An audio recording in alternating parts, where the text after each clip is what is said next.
Política, ciencia, humor, biografía. Maneras de abordar el mundo real página tras página.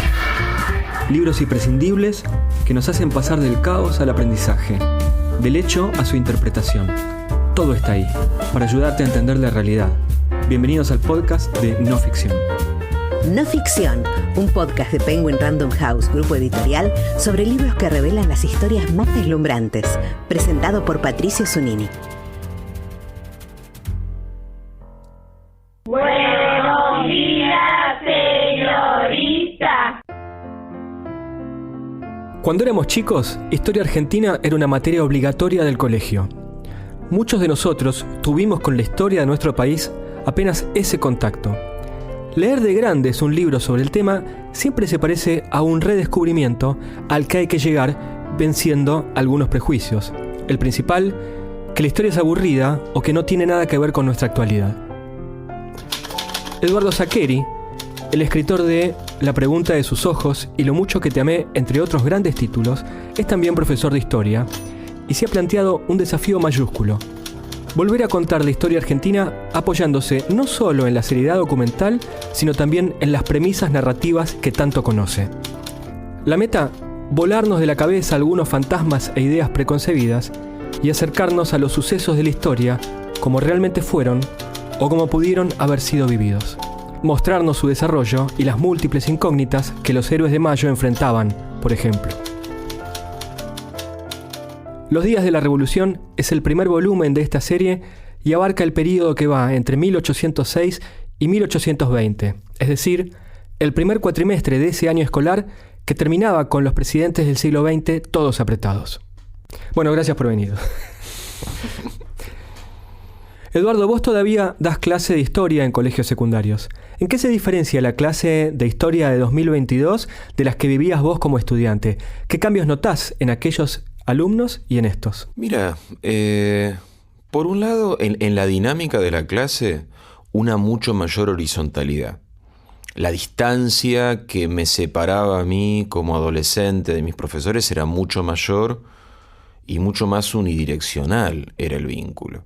En el sentido de preguntabas lo que te dejaban, hacías lo que te ordenaban y había muy poco margen para la negociación, para la contrapropuesta. Ahora, también éramos una generación más interesada en algunos asuntos de la realidad coyuntural. Hoy en día los chicos, de lo que tiene que ver con la sociedad, la economía, contrariamente a un estereotipo bastante difundido de no, los jóvenes se superinteresan. No, los jóvenes se superinteresan por algunas cosas. Algunos, por supuesto, están súper motivados y movilizados. Pero, suponete, el conocimiento histórico es algo que tenés que interesarlos, provocarlos, sugerir, introducir, como para que se vayan enganchando. En eso lo veo como algo que nosotros teníamos un poco más como a flor de piel, me parece. El jefe de los invasores, el coronel Bereford, no pierde la calma.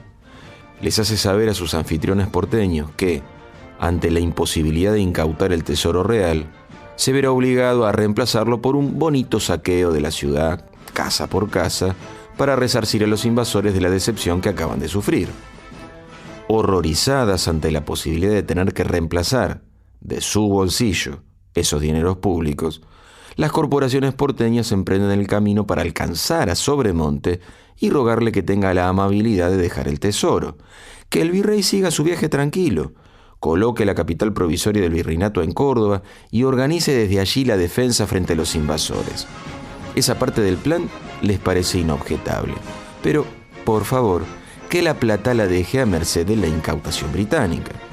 Sobremonte acepta, deja el tesoro, que termina en Londres naturalmente, y sigue viaje a Córdoba. En el libro, en varias oportunidades, tomás partido por una idea o una propuesta. Y en el prólogo hablas también sobre cómo la historia tiene que escapar, en todo caso, de cierta militancia. Quería preguntarte cómo escapás de la militancia, pero además podés ponerte en un lugar y decir, yo pienso la historia desde aquí. Bueno, yo no puedo dejar de pensar la historia como una ciencia.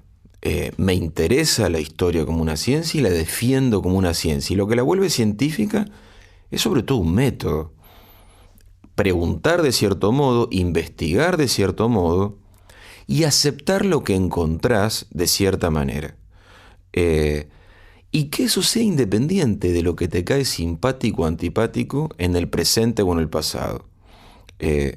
Entonces, las posturas que yo tomo en el libro, suponete, tienen que ver con, si querés, mi convencimiento científico. Es decir, mirá, veo esto y encuentro esto. Gente mucho más capacitada que yo ha encontrado estas cosas y te las trato de compartir. Pero sobre todo me interesa desligar ese conocimiento, ¿viste? Si esto fuera por escrito, sería conocimiento, así subrayado y con mayúscula, de mis preferencias. Ahí es donde yo siento que mucha divulgación histórica cae en esta tentación posible, aceptable, entendible de, mira, esto que yo quiero, esto en lo que yo creo, lo voy a cimentar en tal interpretación del pasado. Y ahí es donde siento que le faltamos un poco el respeto al conocimiento, y lo vuelvo a subrayar, de ese pasado. Es como que cuando tenés demasiadas certezas en un libro hay que empezar a sospechar, ¿no? Me parece que sí, porque si algo te demuestra la ciencia, es que lo de las certezas no camina. Una cosa es que busques. Está perfecto que uno se oriente como si esas certezas fueran a existir, pero que al mismo tiempo se reconcilie con que no existen, máster, no están. Y entonces, porque además, si vas buscando certezas, las vas a encontrar y aparte te vas a trincherar en esas certezas, con lo cual te dejas de preguntar. Ahora, si en cambio vas a decir, mira, yo encuentro esto, por ahora encuentro esto, y esta cuestión de la provisoriedad es clave en el conocimiento. Vos fíjate cómo nos pasamos 2 años más con una pandemia vinculada con un virus, y vos viste a científicos vinculados con ciencias mucho más duras que la historia, fajándose de lo lindo, diciendo, no, esto, no, lo contrario, no, A, no, Z. Es aceptable. Bueno, cuánto más con un conocimiento tan social y tan humano y tan vinculado con la subjetividad como la historia. En el libro diferenciás no solo 2, sino 3 bandos en los sucesos de mayo de 1810. ¿Te animás a resumir aquí esa complejidad? Mira, justamente ahí tenés un ejemplo de cómo, de acuerdo a cómo preguntés, entendés o no entendés el pasado. Si vos vas a mayo de 1810 buscando la vereda de los revolucionarios patriotas, héroes convencidos, decididos, etc., y el bando de los españoles dispuestos a vender cara su derrota y a conservar esto como parte del Imperio Español, no entendés la Semana de Mayo. Hay cosas que suceden y no te las explicás. Por ejemplo, que el 24 de mayo, en medio de la Semana de Mayo, se organice una junta de 5 miembros con Cisneros, el último virrey, como presidente, 2 criollos y 2 peninsulares. Ahora, si vos decís, espera, si en lugar de ver estas 2 veredas, además de difuminarle los bordes a estas veredas, mete un tercer grupo, que es el cabildo entendido como un grupo de comerciantes peninsulares, pero que viven en Buenos Aires y les interesa generar una autonomía y tienen su propio e incipiente proyecto, vos decís, la Junta del 24 la buscan ellos, la quieren ellos, la ven, como uno diría en la actualidad, la vieron, ven la chance y la arman. Después, el proyecto, como tantas cosas, no tiene el aire suficiente y la voltean. El plan inicial era muy, muy modesto. El plan era, probablemente, nos aprovechamos de la crisis en España como para replantear las relaciones de poder entre España y nosotros de un modo que nos resulte más ventajoso. Pero ese plan ha estallado en estamos hundidos en una guerra a muerte en la que, si llegamos a perder, los españoles recuperan el poder y nos matan a todos. Leyendo a Maquiavelo, las revoluciones triunfantes son siempre seguidas por peleas, pujas entre los ganadores. Volviendo al ciclo o a la época de 1810 y los años siguientes, ¿la guerra civil era inevitable? Yo creo que desde el momento en que vos asistís al derrumbe del poder, el poder no puede quedar vacante.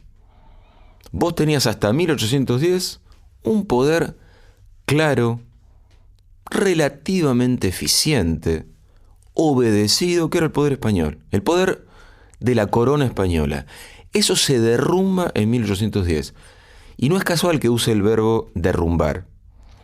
En Estados Unidos, si querés, cuando en 1776 las 13 colonias deciden plantarse frente a Inglaterra, hacen eso, plantarse. Dicen, che, mira, no me sirve más este vínculo colonial. No me lo reformulás, guerra e independencia. Pero lo hacen frente a una potencia sólida. En América Latina es diferente, en la América española es diferente porque España se derrumba invadida por Napoleón y con su rey preso. Entonces, el poder es una cosa que se desarma en los distintos lugares de América. Y entonces los distintos grupos que lo pueden agarrar, naturalmente pelean de movida por agarrarlo. Aunque vos fíjate, la primera gran pelea es territorial, no social. En casi todo el siglo XIX, vos no tenés el pueblo gaucho luchando contra las élites por ejercer el poder. No existe tal cosa. Existe en alguna historiografía posterior que lo evoca y lo inventa. Pero vos en el siglo XIX lo que tenés son regiones peleando. Porque sí, es verdad que Buenos Aires va a decir, che, éramos la capital del virreinato, obedezcan.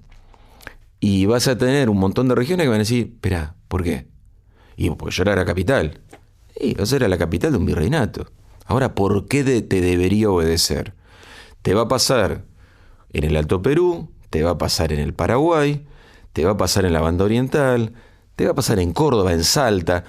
La única diferencia va a ser que algunas regiones aceptarán mínimamente el dominio de Buenos Aires y otras no. Vos fíjate, Paraguay será otro país, el Alto Perú será otro país, será Bolivia, la Banda Oriental será otro país, será Uruguay, y con las que sí obedezcan te vas a meter en años y años de conflictos y de guerras hasta que esto se resuelva. ¿Cómo sigue el proyecto de los días de la Revolución? ¿Cuántos tomos imaginás? En algunas respuestas has contado ideas. En el mismo libro saltás en el tiempo y volvés. Uno piensa que esto va a continuar. Mira, no era mi idea original. Mi idea original era decir, mira, preferiría que revisáramos la cuestión de la Revolución del Río de la Plata. A partir de que no hay nada que se llame Argentina en 1810, no hay ninguna identidad que se reconozca como Argentina en 1810. La Argentina es una creación lenta, gradual, espasmódica que abarca todo el siglo XIX. Pero te quiero contar el primer acto. Esa fue mi idea. Y la verdad es que los chicos de Alfaguara dijeron, no, pará, seguí. ¿Te parece? Fue mi pregunta.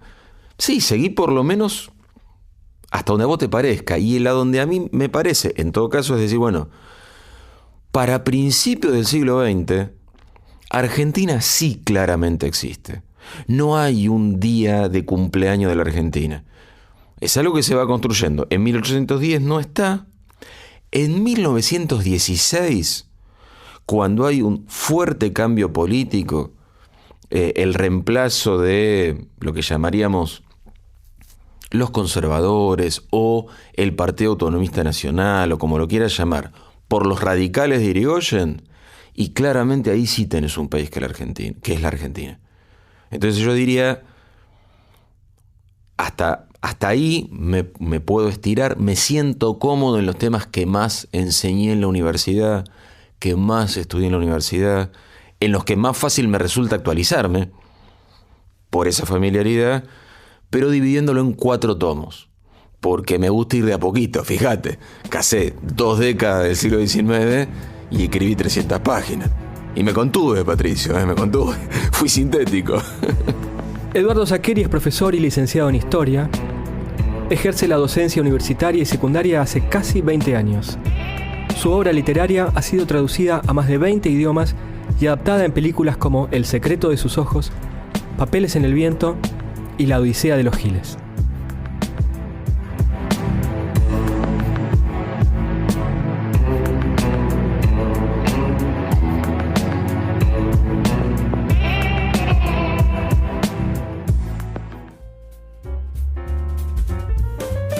No Ficción es un podcast de libros de Penguin Random House, grupo editorial, presentado por Patricio Zunini.